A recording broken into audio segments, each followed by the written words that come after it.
Hey, good morning sa ating mga ka-MUG, sa ating mga kabatas, at syempre sa ating mga ka-UB. Magandang umaga po sa inyo lahat. At syempre magandang hapon, magandang tanghali. Saan man nakakarating itong aking video sa ating mga OFW. Ingat-ingat po tayo, lalo po yung mga nasa Israel. Ingat-ingat po tayo dyan, pero balita naman po na medyo okay naman daw po yung situation ngayon. At mukhang hindi naman daw mag-retaliate ang Israel. So ayun, welcome sa aking panibagong video.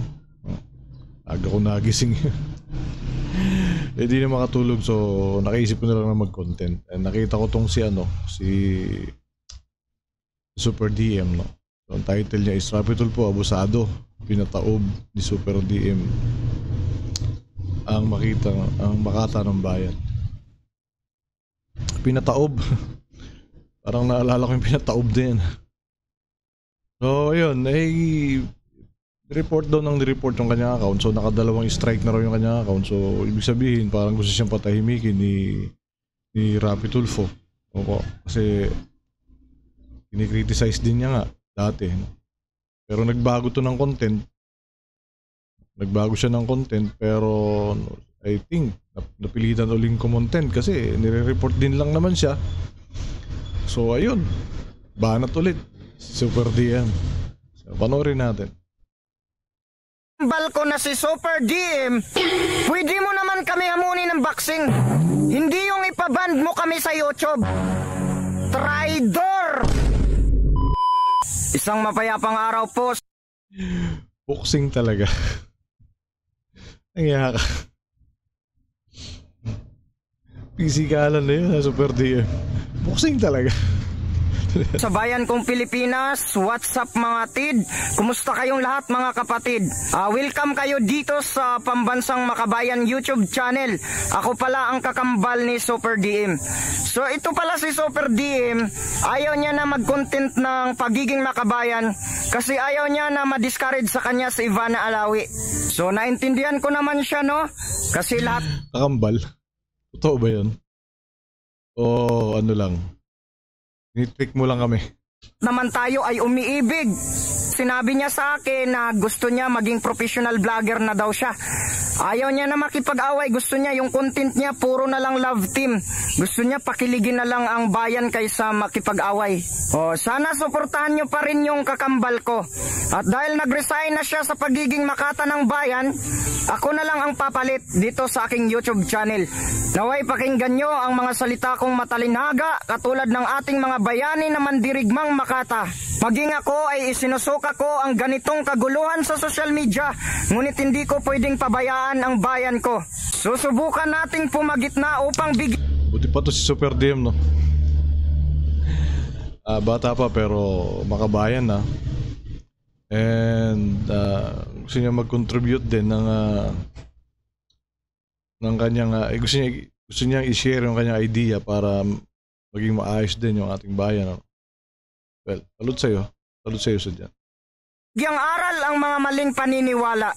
Kahit pa mas madaling pagkaisahin ang langit at lupa kaysa mga Pilipino na ayaw malamangan ang kanilang pagkatao. Ako ayaw ko talaga makipag-away dito sa social media. Kasi imbis na mamahalin ka ng tao, hahangaan ka nila, madi-discourage pa sila sa'yo. Ako hindi ko gustong magalit. Hindi ko gustong magmura. Pero nang ina ninyong mga basher kayo, nananahimik na yung kakambal ko, nagbago na siya ng content, pero yung comment ninyo, ganun pa rin. Next time kapag nag-comment kayo ng ganto, i-expose ko na kayo, ha. Hindi ko natatakpan ang pangalan nyo para mapahiya kayo sa pamilya nyo. Babasahin natin yung comment. Ang sabi niya, Super DM, nawawala na ako ng gana manood sa'yo simula nung binabanatan mo si Tolpo. So ano ang pakialam namin? Kung wala kang gana sa amin, mas wala kaming gana sa'yo. Sino ka ba? Bakit? Kilala ka ba namin? Iiyak ba kami kapag hindi ka nanood? Kung ayaw mo manood, lumayas ka, hindi ka namin kailangan dito. Pumansin ka ng mga ganyang ng mga ganyang bashers. Hayaan mo lang sila, kukunti na lang yan. Mas dumadami na tayo. Tuloy. Hindi ka ba nahiya sa comment mo? Kung ako ang pamilya mo, kamag-anak mo, ikakahiya kita kasi wala kang malasakit sa inang bayan. Yeah. Kami, gumagawa kami ng sarili naming history sa buhay namin na kaya naming banggain kahit iniidolo. Yun sana. Yun sana, Super DM, tuloy-tuloy mo lang yan. Kakampi mo kami dyan. Oh. May pakialam tayo sa bayan natin. Bakit? Kasi unang-una, taxpayer tayo. Pangalawa, bayan natin to eh. Dapat nating mahalin. Alagaan natin. So, paano paraan? Ganitong klase ng paraan. Hindi malaking bagay, maliit na bagay. Diba? At least meron ka na iaambag. Nakabutihan para sa bayan mo. Lalo-lalo na ikaw, bata ka pa. Marami ka pang maiambag. Diba? At sana tularan ka rin ng mga kabataan na kagaya mo. Pa namin para sa bayan. Kung gusto mong magpakabayani, gumawa ka ng sarili mong history, hindi yung makikisip-sip ka lang sa iniidolo mo na tinuturing mong Diyos. Masigit pa sa Diyos ang... Tama. Hangaan mo lang. Huwag mong iduluhin. Pag idolo kasi parang dinudiyos mo na di ba? Sabi nga, susuporta. Sabi nga ni Kayo, susuporta pero hindi sasamba. Diba? Hindi yung mahirap talaga maging fanatic. Kasi pag fanatic ka, no, hindi mo na nakikita yung mali. Kahit nandyan na sa harap mo, pinagduduldulo na sa pagmumukha mo yung mga mali nung idol mo, hindi mo pa rin makita. Why? Kasi fanatic ka na eh. Walang iniwan niya sa mga nagda-drugs. Hindi nila maiwan yung pagda-drugs, si addict na sila ron. Hindi nila makita yung yung ibang dimension ng buhay, kundi mas masarap sa kanila na nagda-drugs na lang sila. Ganoon naman, diba? So, agree ako dito kay Super DM. Tuloy natin. Tingin mo kay Rafi Tulfo. Kasi sa totoong Diyos, kapag nagka-problema ka lang, sasabihin mo na agad na, Lord, bakit ganito ang nangyari sa buhay ko? Ang hirap naman. Pero kay Rafi Tulfo, kapag nagkakamali, may nakita ng mali, hindi mo papayagan na babatikusin namin. Minsan na nga lang kami mambabatikos, pinipigilan mo pa. Maging sila Dr. Jose Rizal, binabatikos ang kasakiman ng mga dayuhan sa pamamagitan ng paggawa ng tula. Tama. Diba? Binabatikos, kinikriticize, hindi sinisiraan. Iba po ang paninira sa kritisismo o pambabatikos. At karapatan natin yun. Why? Because we are taxpayers. Pinapasahod natin sila. Sabi nga ni Katon Nino, sa batas natin, slave sila. Alipin natin sila. Alila natin sila. So tayo ang boss. Kaya lang, itong si Rafi Tulfo, sabi nga ni Consonhi,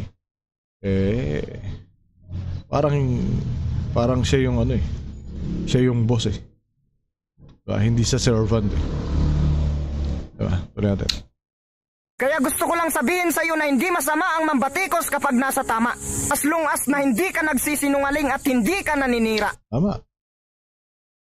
Diba? Pag ikaw nang babatikos ka, na sa tama lang, tama yung mga sinasabi mo, tama yung mga kritisismo mo, hindi mahirap gawin eh. Diba? Halos hindi mo nga kailangan pag-isipan eh. Basta alam mo sa tama ka eh. Pero pag sinungaling ka na vlogger, sinungaling ka na nagkikritisa, hindi kritisismo yung paninira yun. Diba? Kagaya na ibang vloggers dyan, hindi na nila alam gagawin nila eh. Kung ano isasagot nila sa mga, diba, sa mga criticism natin. Hindi nila alam gagawin nila. So nagsisinungaling sila. Hirap na sila. Lalo ngayon hirap na sila. Kasi kailangan nila magsinungaling. Diba? Yun ang paninira. Hindi yung ginagawa namin. Kami nagkikriticize kami. Bakit? Kasi gusto naming itama nitong politiko na ito yung kanyang gawain na mali sa ating bayan at sa ating mamamayan. Tuloy. Paano mo masasabi na ako ay naninira kung lahat ng sinasabi ko ay nararanasan ko na? Bakit hindi ba totoo na pinapahiya ni Raffy Tulfo ang mga sundalo hanggang sa nagpakamatay ito? Oh. Oh my gosh. Nag-claim siya. Wow. So kami hindi namin kiniklaim na yun ang dahilan ng pagkamatay niya, no? Yung pambabastos niya kay PFC Canlog. Siyempre, hindi mo rin minsan may aalis na yun ganun nga nangyari, no? Pero siyempre, gusto ko maniwala dun sa sinasabi ni Mang Rene. May point siya dun. Kasi sayang yung pagiging hero niya. Hindi siya hero kung ang dahilan niya kaya niya nagawa yun is dahil na-stress siya kay Raffy Tulfo. Dahil na-depress siya kay Raffy Tulfo. May point talaga yun. May punto talaga yun. Pero hindi natin talaga alam kung ganun ba talaga yung nangyari. Diba? Wala tayong alam. Pero mas gusto, sabi nga ni Mang Rene, mas gusto niyang isipin na nangyari yun kay PFC Canlog dahil gusto niyang ipagtanggol yung ating bayan. Gusto niya ipagtanggol yung ating mamamayan. Siyempre kung ako papipiliin, mas gusto ko na yung punto ni Mang Rene.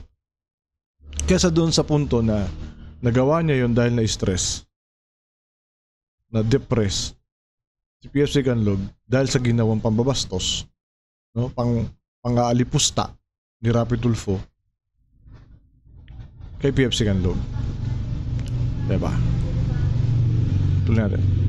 Tapos nireport nyo ba yung video niya? Tapos ako kapag binabatikos ko yung mali niya, mas report nyo ako kaya mababand ang YouTube channel ko. Naglabas lang ako ng saloobin para mapansin ang hinaing ng mga kababayan ko. Kayong mga kampo ni Tulfo, nasaan ang malasakit ninyo sa bayan? Okay lang na ipagtanggol ninyo siya kapag nasa tama, pero wag nyong ipagtanggol ang kanyang mali. Wag nyong pasobrahan ang nararamdaman. Tama. Wag nyong ipagtanggol yung kanyang mali. Kasi pag mali yung ginagawa niya at pinagtanggol mo pa, kasabwat ka niya. Eh yun nga, hindi ka umimik sa maling nakikita mo eh. Diba? Diba? Yung nakikita mo ng mali, hindi ka umimik. Hinahayaan mo lang na gawin yung mga mali na ginagawa ng taong ito. Hindi ka umimik. Kasabwat ka na rin. Diba? Sabot ka na rin. Kasi alam mo naman mali, hindi ka umimik. Kanyari. Nyo, para kayong mga biri na umiibig sa isang puta. Alam mo, Raffy Tulfo, napanood ko yung kay Cherry White. Oh my goodness! Putang na loob. Ang lupit mo ngayon, ha? Sobrang tapang mo ngayon, ha? Well, gusto ko yan. Gusto ko yan. Tuloy natin. Ang bilis mo maka-action, pero scripted lang yung away-away nila, gusto lang magpasikat. Ang bilis mo makakulab kapag... Oh, hindi pa siya nakaka-recover, hindi pa siya nakaka-get over doon sa nangyari sa kanya. Oh, kasi nga, which is tama naman siya. Oh, si Cherry White nga naman, umakting-acting lang doon sa ano. Diba? Halos hindi nga, halos hindi na nga nagsumbong, parang inibitahan na lang eh. Diba? Hindi kagaya nito. May kailangan siyang ilapit kay Raffy Tulfo. Anong ginawa? Nisnab-snab siya. Tapos, yung mga away-away ng magjowa. Sabihin natin totoo yung away nila ni, ano, diba? Ni... Alam nito? Si Tae Boy. Diba? Boy Tapang. Sabihin natin totoo. Hindi mo na dapat pakialaman yun. Magkasawa na lang sila. May problema sila. Pero dahil nga trending, dahil nga viral, well, RTIA, pasok. Sikat ah. Gusto ko lang magpakatotoo kasi Raffy Tulfo. Huwag mo kami paglaruan. Ginagamit mo lang ang mga... Huwag mo kami paglaruan. But hurt. Diba? Huwag mo kaming paglaruan. May katotohanan yan. Diba? Alam niyo mga kababayan, mas marami ang hindi natutulungan. Mas marami na po prostrate dyan sa RTIA. Kukunti lang talaga yung natutulungan dyan. Kaya lang, kasi nga, lahat ng ipinapalabas sa TV, lahat ng i-download sa YouTube, puro viral. Kaya akala ng lahat ng mga Tulfo fanatics na tatanga-tanga, maraming natutulungan, lahat natutulungan. Marami na nag-confess. Referral. Ano nangyari sa referral? Baliwala. Ilang araw natulog doon, ilang gabi natulog doon sa pilahan sa RTIA. Tapos referral na matatanggap mo. Yan ang hindi alam ng marami.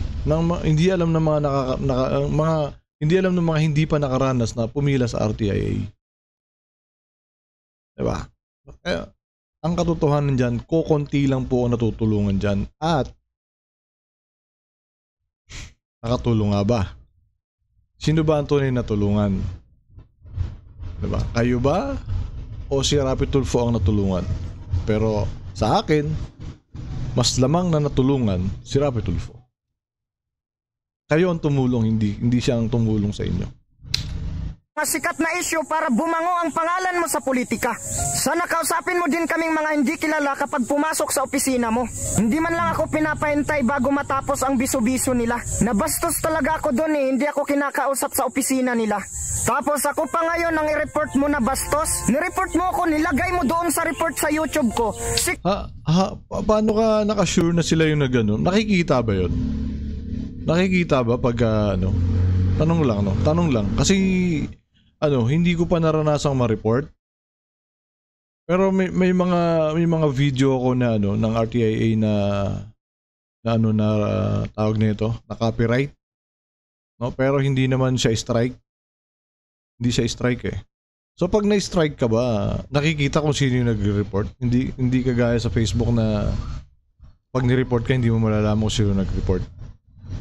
No, mahuhulaan mo na lang. So dito ba nakita ba? Kasi sigurado siya na si Rapi Tulfo nag-report sa kanya eh. Tuloy natin. Sexual abuse? Wala namang sexual abuse sa content ko. May sexual abuse ba ang pagtula ko sa'yo? Mali-mali yung report mo, pero sinusunod... Well, sexual abuse. Darating yung araw sasagutin natin yan. Alam nyo, sa mga comment section ko, hinahide ko sila. Kasi inappropriate naman talaga yung mga tanong-tanong nila. Kunwari, ganun-ganun, no?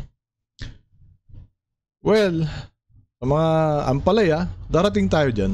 Sasagutin ko yan. No? Di lang ngayon. Siguro, kumukuha ako ng tiyempo. Sasagutin ko yan. Don't worry. Don't worry.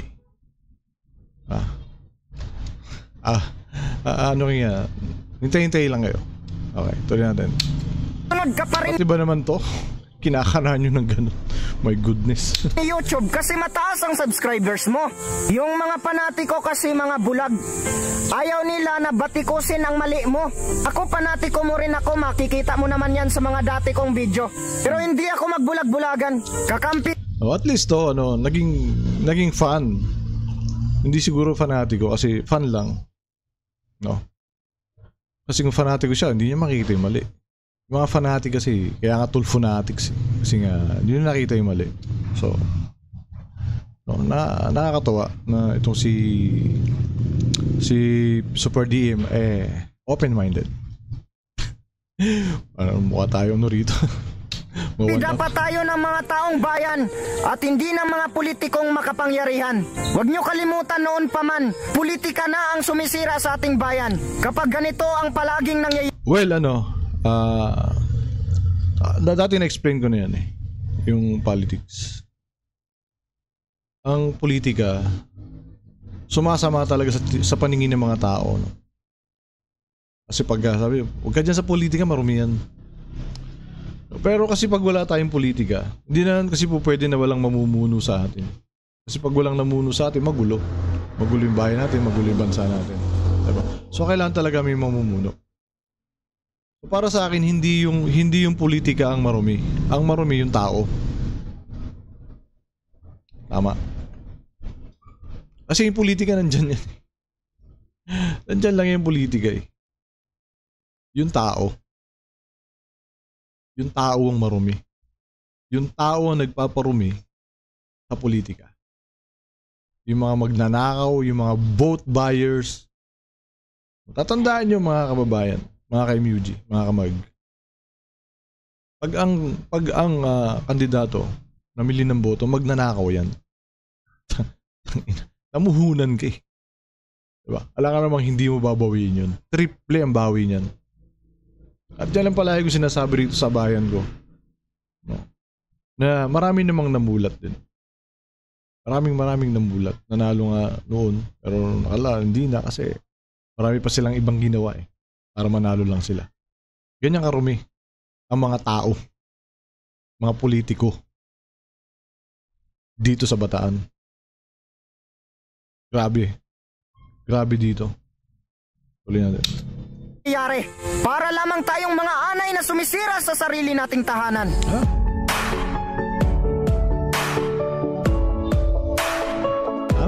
Ano ba yan si Rafi Tulfo? Pati sa iluto.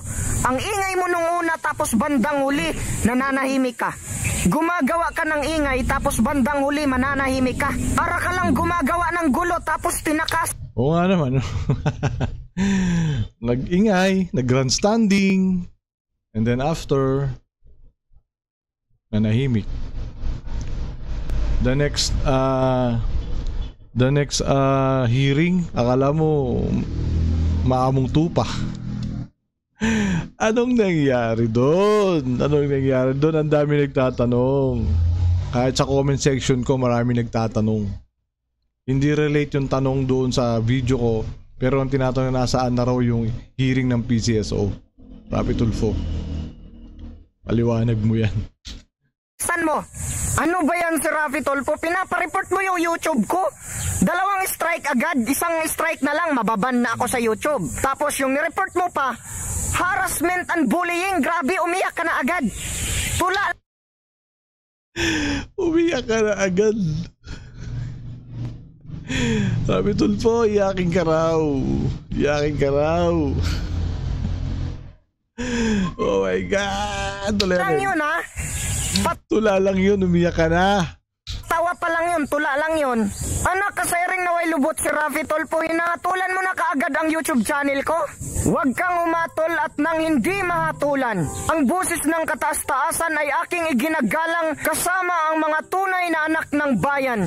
Subalit aking nilalabanan ang mga nang-aabuso sa kapangyarihan sapagkat ito'y pang-aapi sa mga nasa laylayan.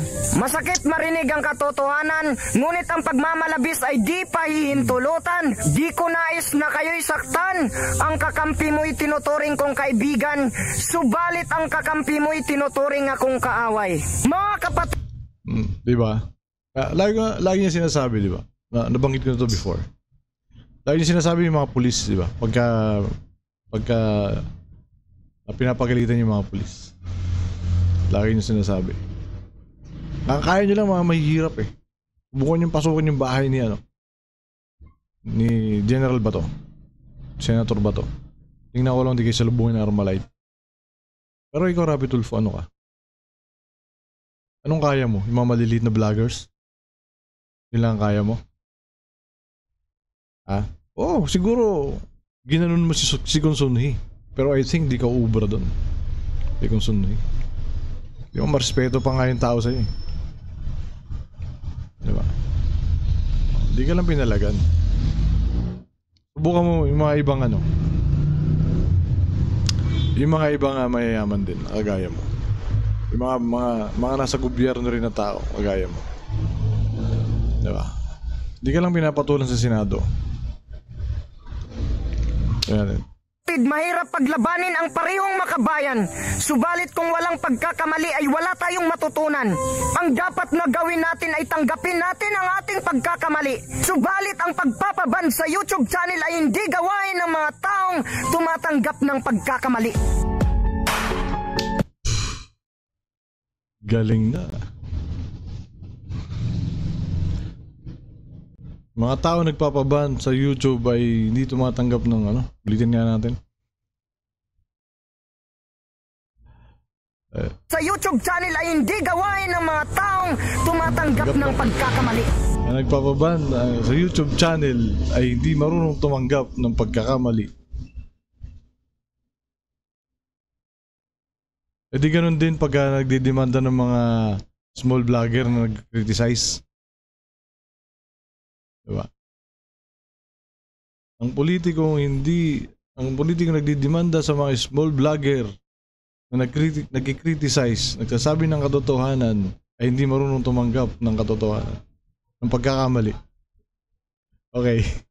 Muli, isang magandang umaga sa ating mga kamag at sa mga kabatas at kayubi. Siyempre, huwag natin kalilimutan. Saan tayo mabubuhay sa mundo. Gamitin natin sa tama at sa mabuti. Maraming salamat.